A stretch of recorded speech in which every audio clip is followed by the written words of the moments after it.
Well, good afternoon. It's Longhaultanker, straight razor shaving with Longhaultanker. It's Saturday, February the 5th at about 3:05 in the afternoon. I'm located in Davenport, Iowa at the Love's Truck Stop, in shower room number 3. And so we've just had a nice hot shower. We've got about 48 hours, just less than 48 hours worth of growth on the face. And we are anxiously awaiting a shave, a straight razor shave. That's why we're here. We may talk about things and other things, but we're here for the shave, right? Right? Maybe I'll cut myself and get blood all over. Who knows? Okay.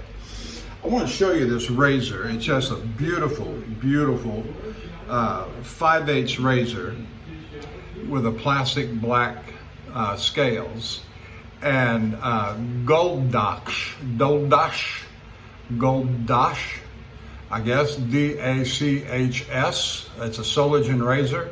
It's got a nice little engraving of what looks like a badger on the heel end. There's nothing on the reverse side, and it's a very thin spine too, very thin. And so I've had this razor now for 6-9 months, something like that. And it's honed up on a Arkansas.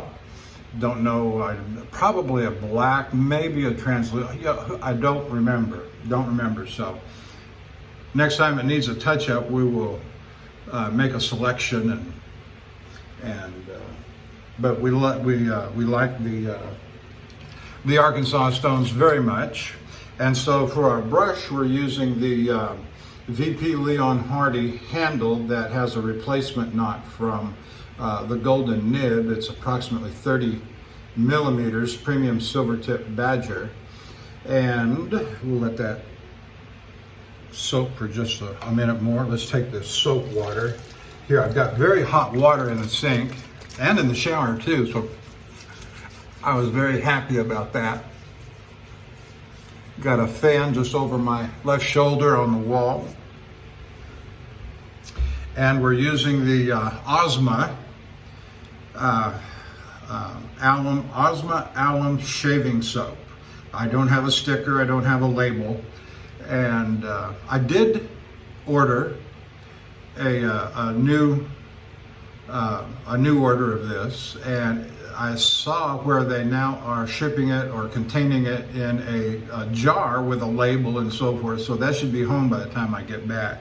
And we have had this soaking while I was in the shower. And so I'm hoping, now this brush didn't perform so very well, but we also didn't have it the last time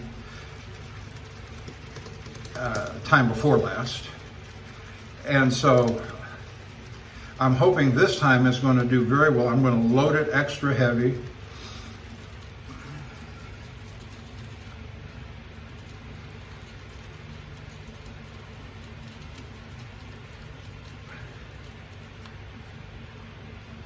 We're going to start with that and see how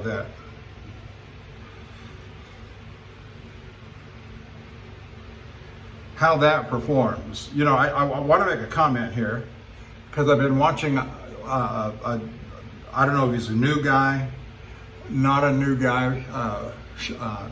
He appears to have a number of videos up on YouTube. So, hey, far be it from me to tell a person what they ought to record and not record. But this fellow does not routinely record his lathering. And I would say if you're going to do a straight razor, or for that matter, any kind of wet shaving video, and because lathering is such an important element of the success of the process, that by all means, record your lathering, whether it's a success or whether it's a failure. There's a lot that people can learn who are watching, who may be new guys, old guys, it don't matter.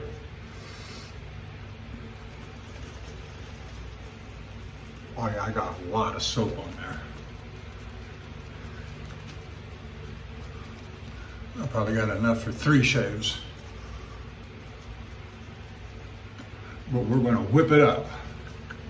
So record it. Record it all.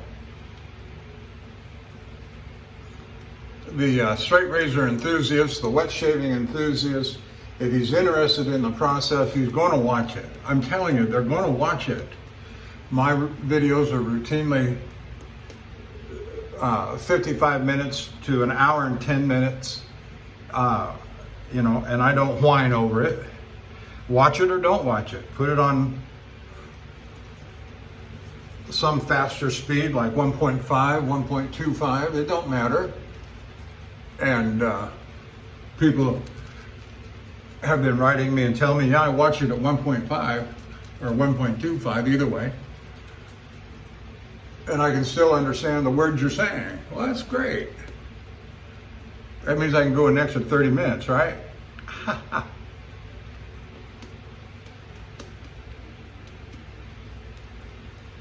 Boy said I was gonna whip it up extra thick, and I sure did. All right, we'll go with that. We'll go with that. I'll do like, that's a little thick left down there on the bottom.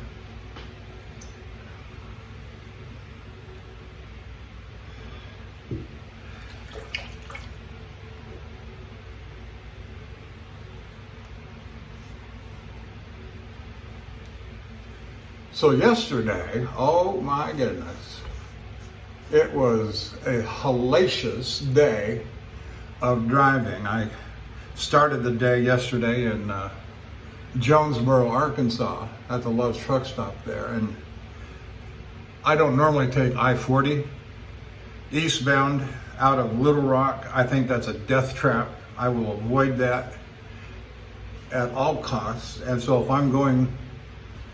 if I'm shooting for I-55, like one would go I-40 to West Memphis and pick up I-55 and go north, I don't go that way. I cut across north on US 67, good 4-lane highway, nothing wrong with it. Goes up through Searcy, Arkansas, and cut across on, I believe it's Arkansas 224. Again, good 4-lane highway. And coming into Little Rock, I-30 eastbound, it started to get pretty messy around the construction zone. And if you've been around there anytime recently for the last 6 to 9 months, it's been a mess under construction.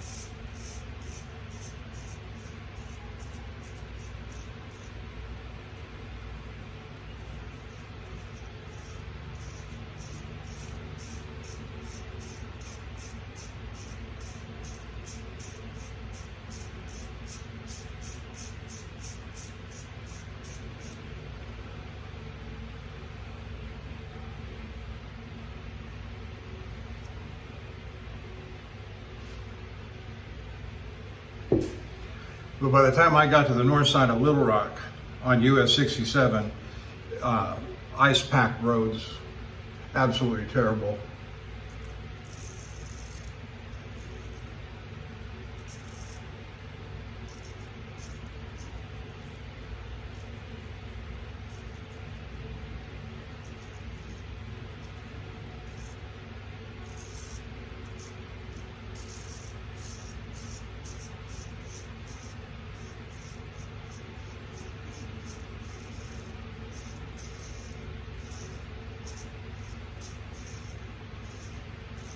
And so I got to Jonesboro and did my shower and shave, and you saw that shave. It was my last recorded shave.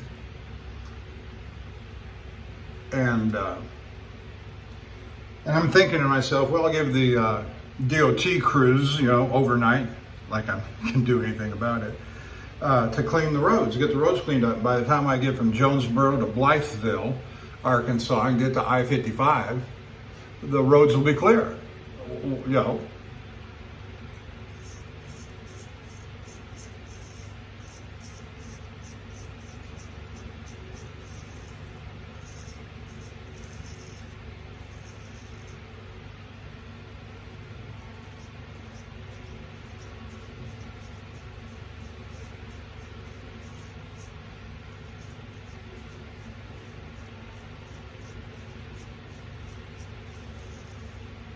Now, our company is real good about, if the driver thinks that the roads are dangerous, he has the independent call to say, I'm shutting it down. So anyway, I got over to I-55, headed north on I-50, got to Blytheville, headed north on I-55, and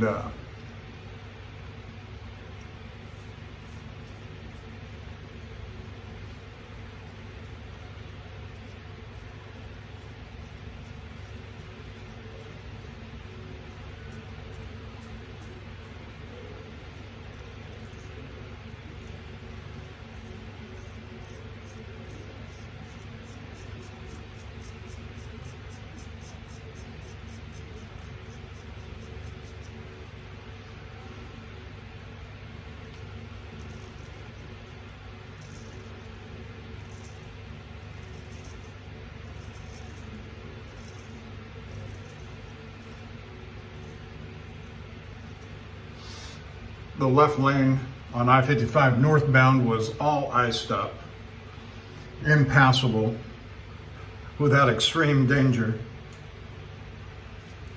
And the trucks were moving at 10 and 15 miles an hour.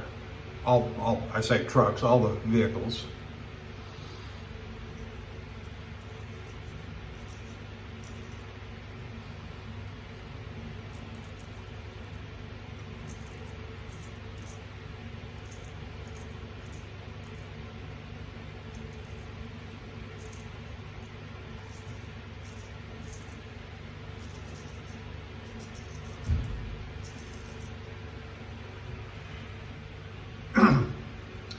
Single line of traffic moving 10 to 15 miles an hour. It took almost 30 minutes, 45 minutes to go 6 miles. And it was just outrageous. And what the point I'm trying to make here, and let me just say it plainly, and that is that even for the icy conditions, and the right lane was in much better condition, of course, than the left lane, that could easily been traveled at 35 to 45 miles an hour. And it wasn't, because of the rookies just creeping along, peeing their pants.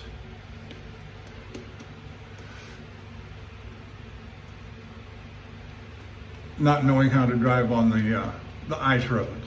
Or it wasn't even an ice road. It wasn't even snowpacked. There was, at least in all cases, or in every stretch of the distance, there was at least a single path wide enough to get one set of tires, right or left,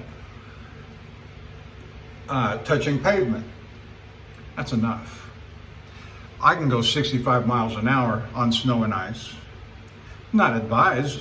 I've done it. As long as I got a single tire path that can touch pavement. All right.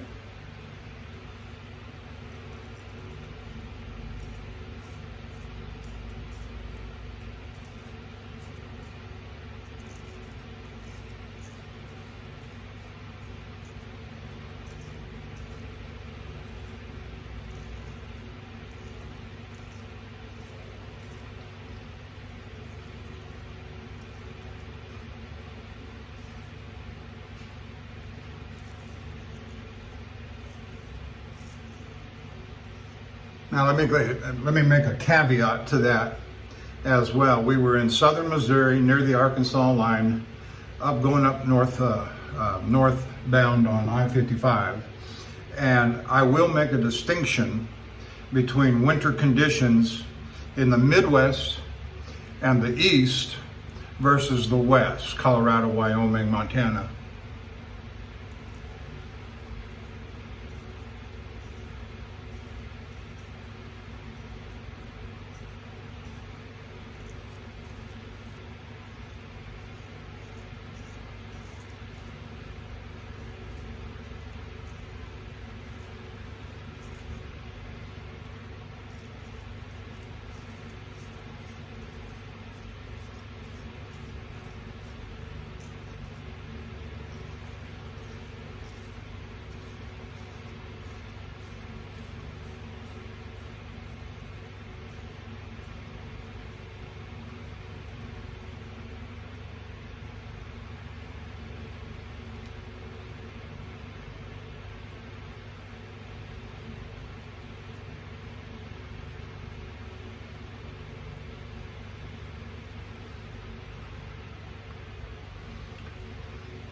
I have been in blizzards, I have been in extreme snowpack roads in the West, particularly Wyoming I'm thinking about. And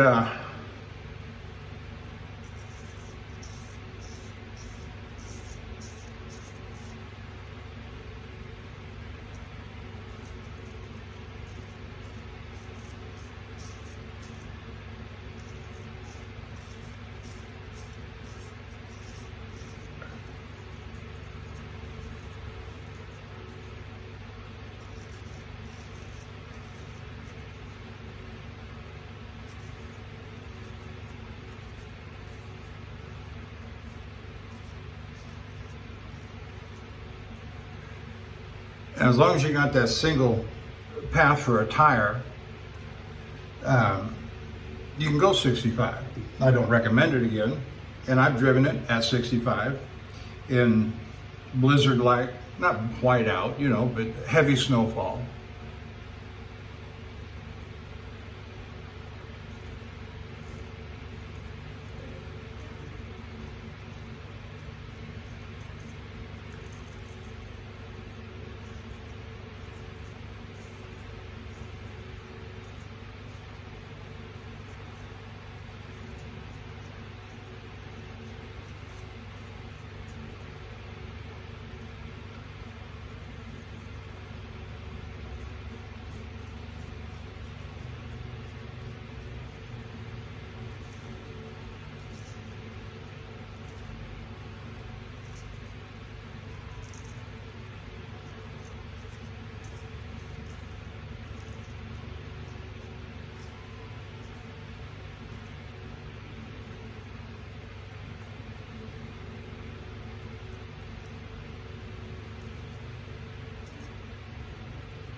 And you certainly don't want to drive like that in heavy traffic, in snowpack or heavy snowfall, blizzard-like conditions. You don't want to do that. But if you're out,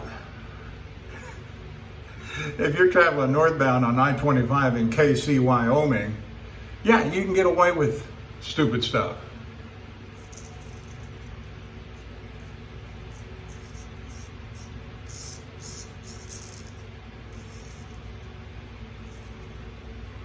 That reminds me of a story.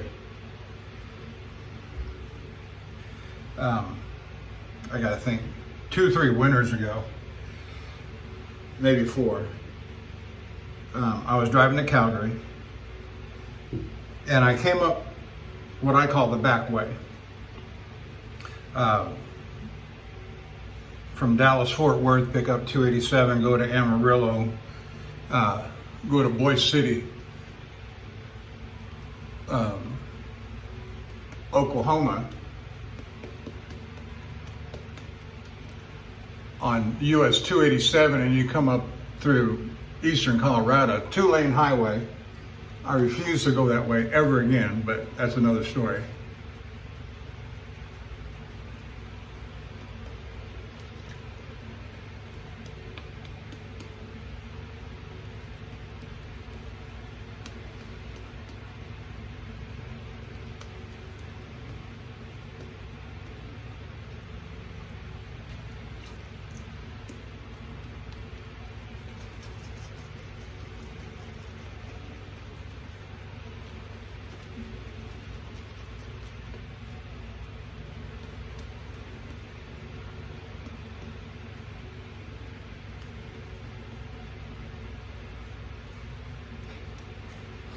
So you go 287 up through eastern Colorado, you come up to Lyman, Colorado, you pick up I-70, and it was in the wintertime, and you head westbound toward Denver.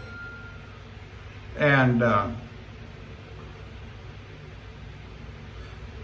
the prediction was for heavy snow. And so I got to Denver. There's a Love's truck stop in Bennett on the east side of Denver, way on the east side of Denver.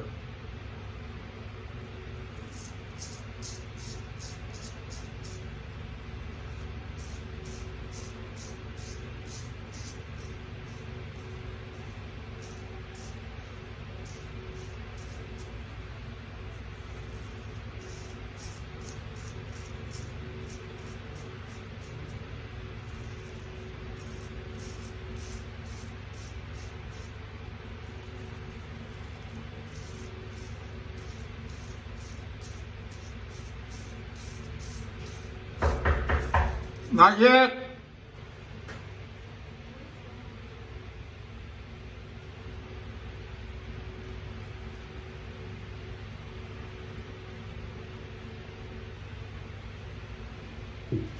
And so it was pushing, I don't know, 4 or 5 o'clock, eastbound going into Denver, rush hour traffic. And I thought, you know what, I'm going to stop and take a shower and shave. It had to be within the last 5, 6 years because I was doing straight razor shaving.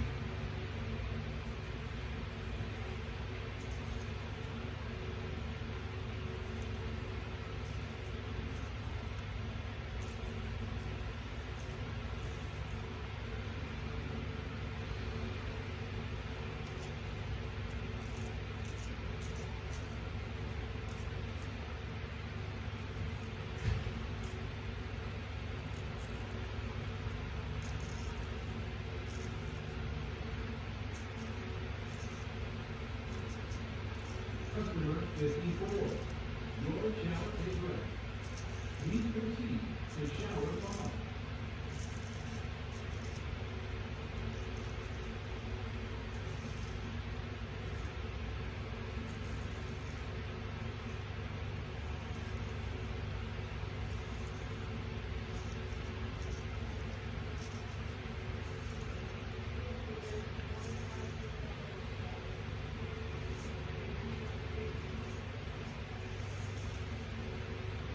Oh, that's just a lovely edge on this razor. Sharp,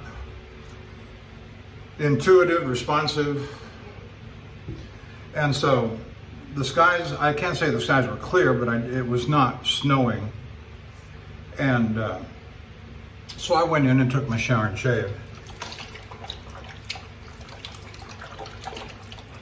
intending to get on my way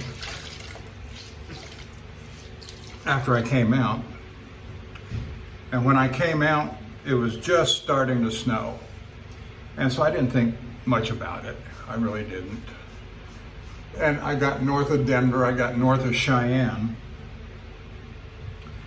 and the snow started falling. Only as a Wyoming blizzard can do, it started falling. The further north of Cheyenne I got, the worse it got. And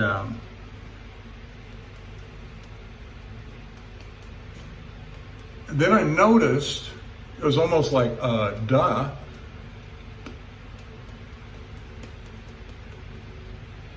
There were no other vehicles with me on the road. None whatsoever. From just north, I don't know, Chugwater, north to Casper.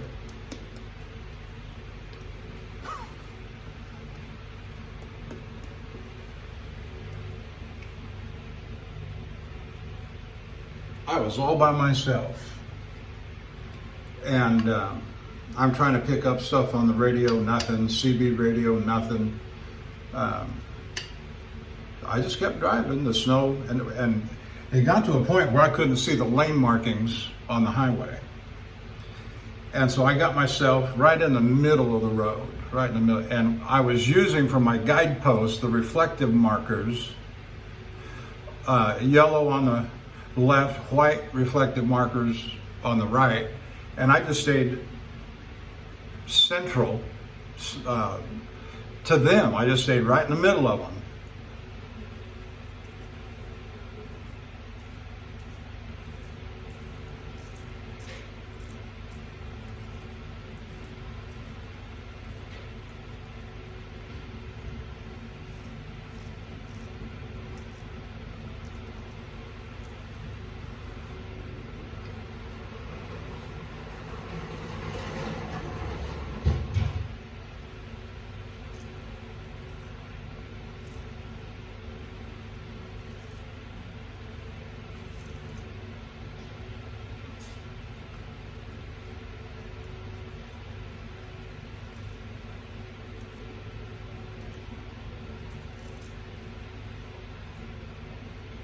And so as I got further north along, the closer you get to Casper, they had these big electronic signs over the highway. Interstate 25 closed north of Casper. And I don't know if you've ever been up that way, but they have these big electronic arms that come down across the highway, flashing lights on them and all.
And there's a little town up there by the name of Wheatland, about mile marker 90 on I-25.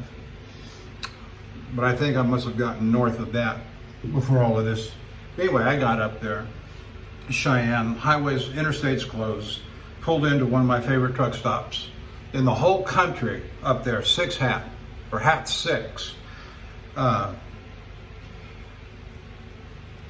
in Casper. Right next to Casper, the little suburb, if you can call it that,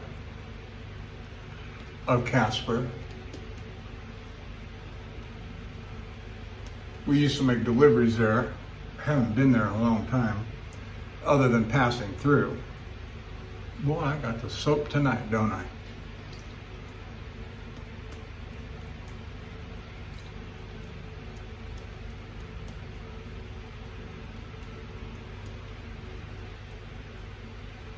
That's just one of my favorite memories, because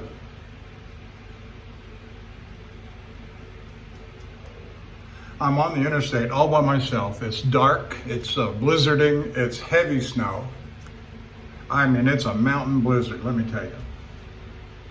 And when I got to the truck stop, it was jammed up. It was every man for himself. But I squeezed down a parking spot, legitimate or not.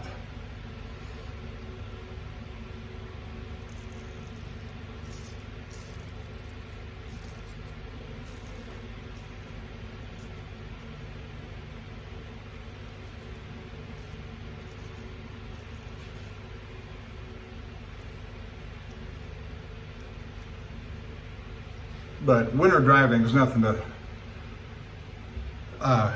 play around with, joke about. Oh, you can joke about it, sure, but you know, you gotta learn how to drive on the snow and the ice too.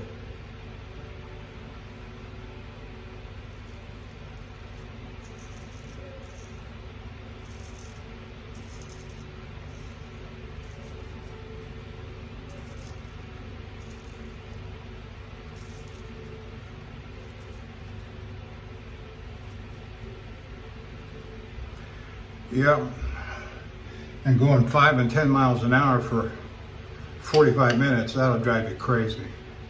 That'll drive you absolutely crazy. But I called my dispatch. Here's where my story gets interesting, or this story, or fun, whatever. I called and I said, this is ridiculous. I should never have left Jonesboro.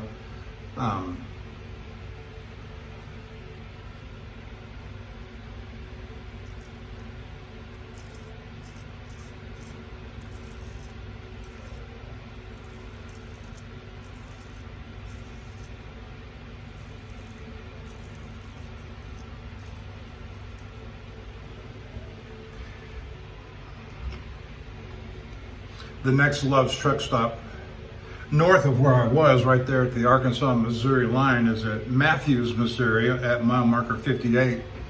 And I told my dispatch, I said, if this doesn't clear up by the time, of course I was at mile marker 10, 12, haven't even passed the way station yet at the scale house at about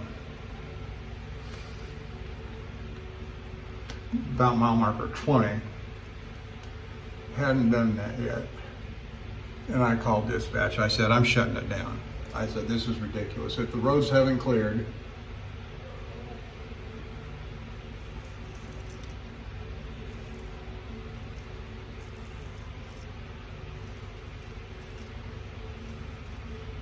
and shown marked improvement, I'm shutting it down. All right, that's fine, Mr. Leon, that's fine.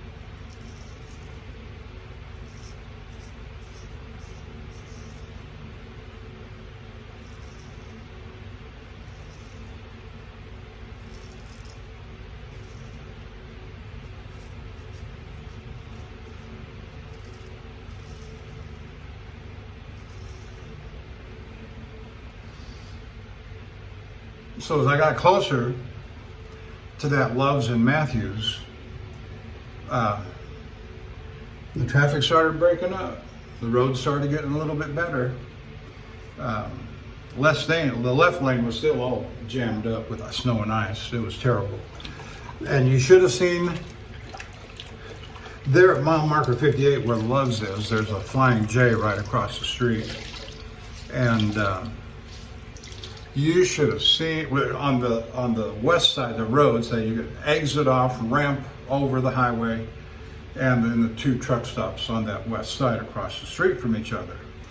And you should have seen the line of trucks coming down the ramp, the exit ramp, on my side, on the northbound side, going over that overpass bridge.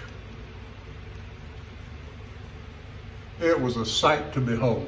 I hesitate giving it a number, but it was jammed up all the way. Funny as could be. Funniest thing. I say funny.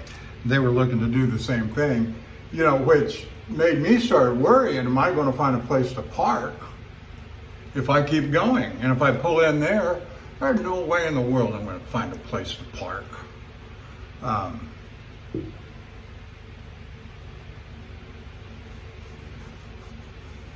And so you got to keep going. What is there for a truck driver to do?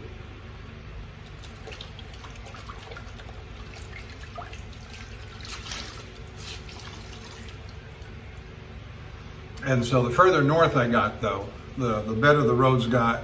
And I'd forgotten that I had looked at the weather forecast for St. Louis, Peoria, Illinois, Davenport, Iowa, and all of them showed sunshine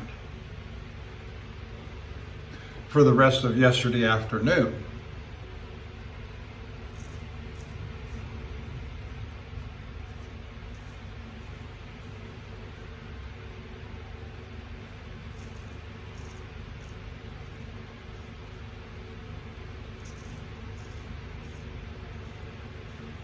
So I did what I said I wasn't going to do, and that is because the roads were vastly improving as the further north I got. I decided to go ahead and go on through St. Louis rather than cut over to I-57. And I'm glad I did, because it was just fine.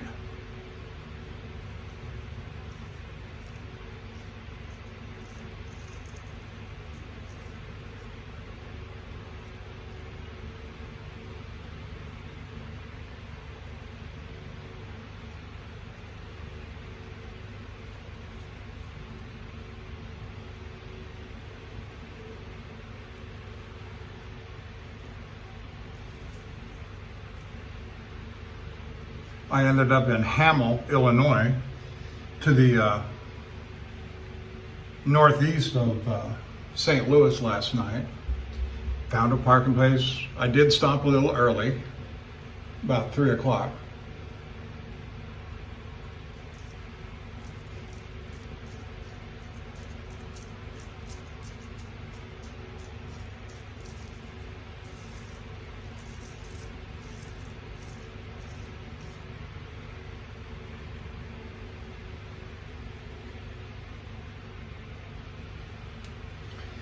And it was 4 hours from Hamel, Illinois, to here, Davenport, Iowa. And then my load, the plant I'm going to does not unload or take deliveries on the weekend. So I was compelled to, I'm going to have to do what's called I'm going to lay over. In the process of laying over, I will accomplish what's called a 34-hour restart. And I'll talk about that in a minute. Truck drivers will know. And if you're familiar with the hours of service, hours of service, DOT, for truck drivers, that'll make sense.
Oh, that's just lovely, just lovely. And so the rest of the trip ought to be easy peasy. I said, "Are you sure you want me to drive in, roll in to delivery, 8 o'clock Monday morning without confirmation? I'm telling you to do it. You'll get paid for it because you're following dispatch orders." I said, "Yes, sir. Happy to do it." I don't relish the thought of having to sit there until Wednesday, if they delay. You see, it was supposed to deliver yesterday at 0800. Not my problem.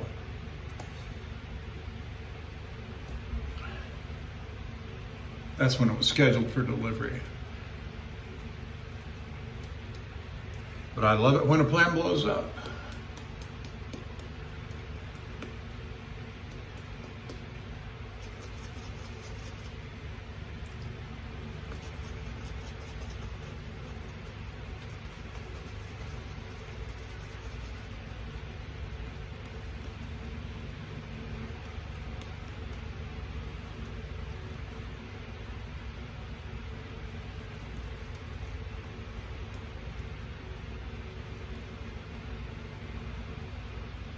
Hours of service regulations for a truck driver. Basically, you've got 70 hours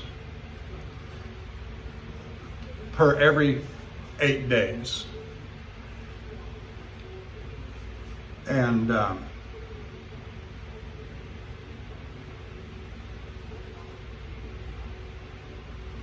if you're a hard charging driver, like many are, and you burn up 10 hours a day, well, you're going to be out of hours at the end of the 7th day, and you've got to sit. Can't move the truck on the 8th day.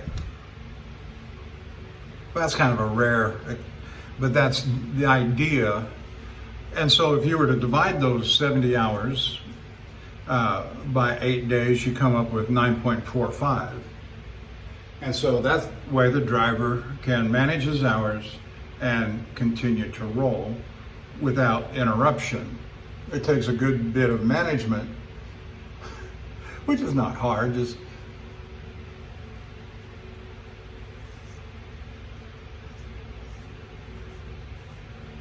but you got to manage your hours, manage your time, know where you're at. Now, you can reset those 70 hours.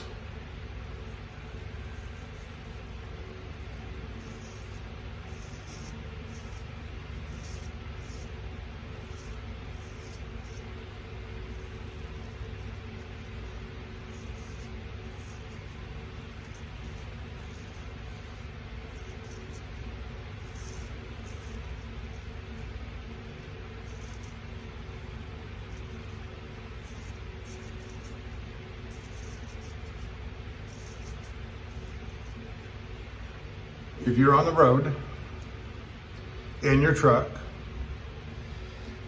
whether you're off duty or sleeper berth, for the tech gurus, that would be line 1 or line 4 of the hours of service regulation grid.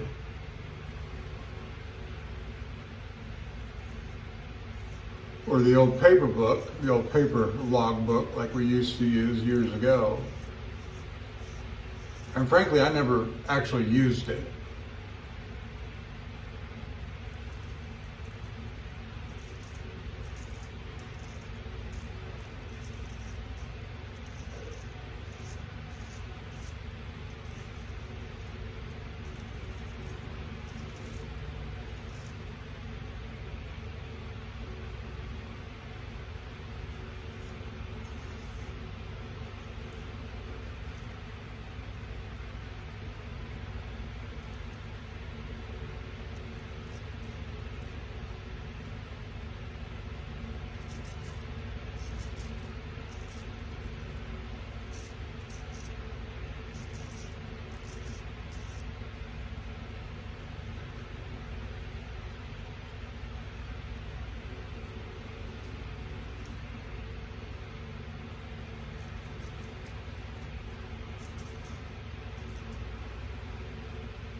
I've always been on electronic logs. But anyway, 34-hour reset.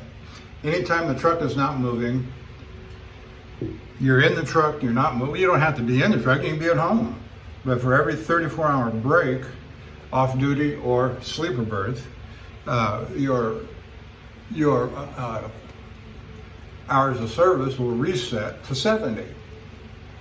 And so you could drive 10 hours one day, and if for whatever reason, let's just say you get broke down, and they put you up in a hotel, and you're away from the truck is in some dealership shop, and you're there for 2 days, 48 hours, you've done a 34-hour restart, you got a new set of 70s when you come out. New set of 70 hours for 8 days that you can use. And so you get in your truck and you begin to take off, and dispatch calls and says, your delivery's been delayed until Monday. And 48 hours, that's the next day. I'm in this fictitious scenario that I'm creating. That could be the next day. And so you go to the truck stop and shut down and put yourself on sleeper berth, and you're there till Monday morning.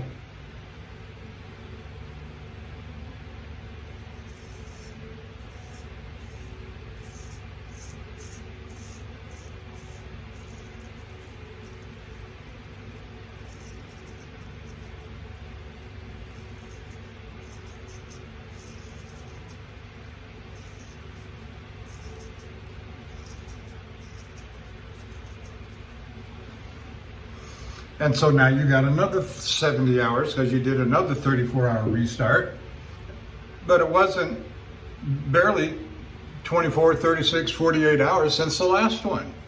You can do that. It wastes a lot of time.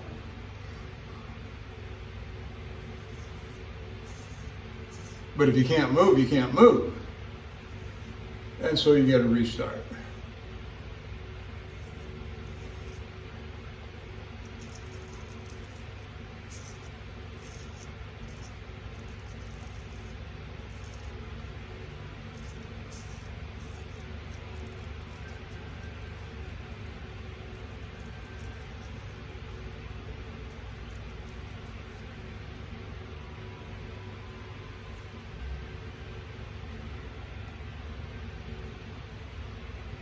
So when I shut down here this afternoon, I think I had about 45 hours left on my clock. Close enough, it don't matter.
Yeah, I got a whole bunch of lather on this thing, but I'm gonna have plenty for my head shave and a little bit here.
Customer 56. Your shower is ready. Please proceed to shower 5.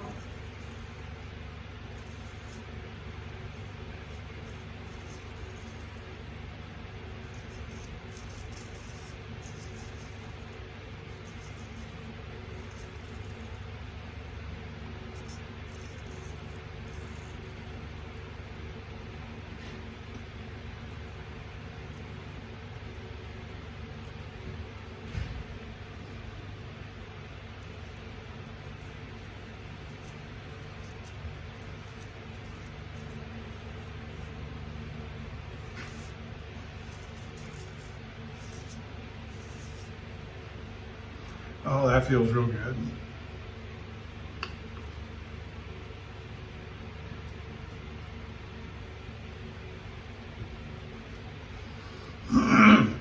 So that's been pretty much my last 24 to 48 hours coming up out of Jonesboro, Arkansas, and then today's driving. And today was very enjoyable, very relaxing, good sunshine, dry roads. It was just so cold. This morning, the low this morning when I got up and moving around was 7 degrees in Hamel, Illinois. 7 degrees.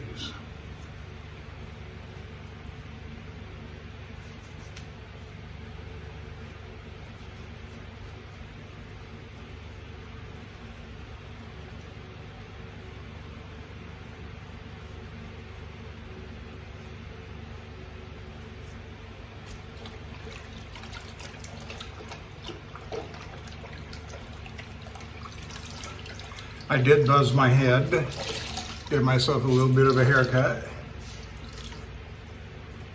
with my clippers. And I did watch Barber Dave's demonstration on a full shave that he did, which was very entertaining, and the questions that followed, and I guess I've got clippers as opposed to shears.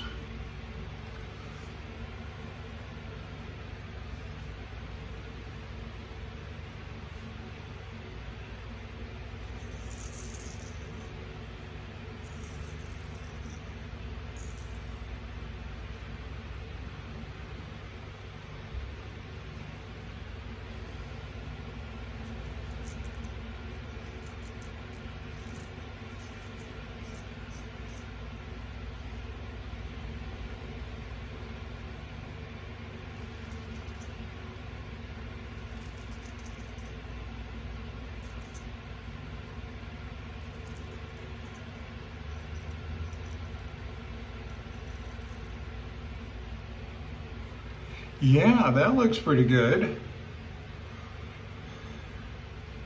Sometimes it seems kind of weird. I don't know if, to me, there's a little bit of line in my skin right there. And sometimes that line goes all the way up. And to me, it looks just as obvious as can be. And so that's where I try to put that top line on my sideburn. But sometimes that line is not obvious. Like right here, I can see it right here in the camera.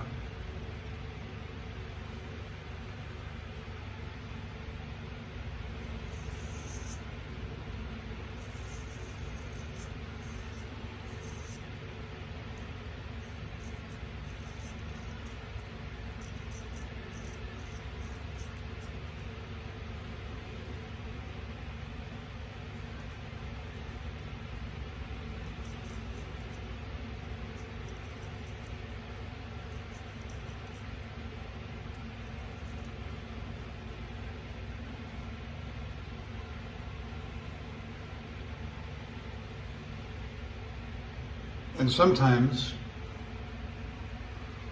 because the whiskers are so short in the sideburn after I use the clippers,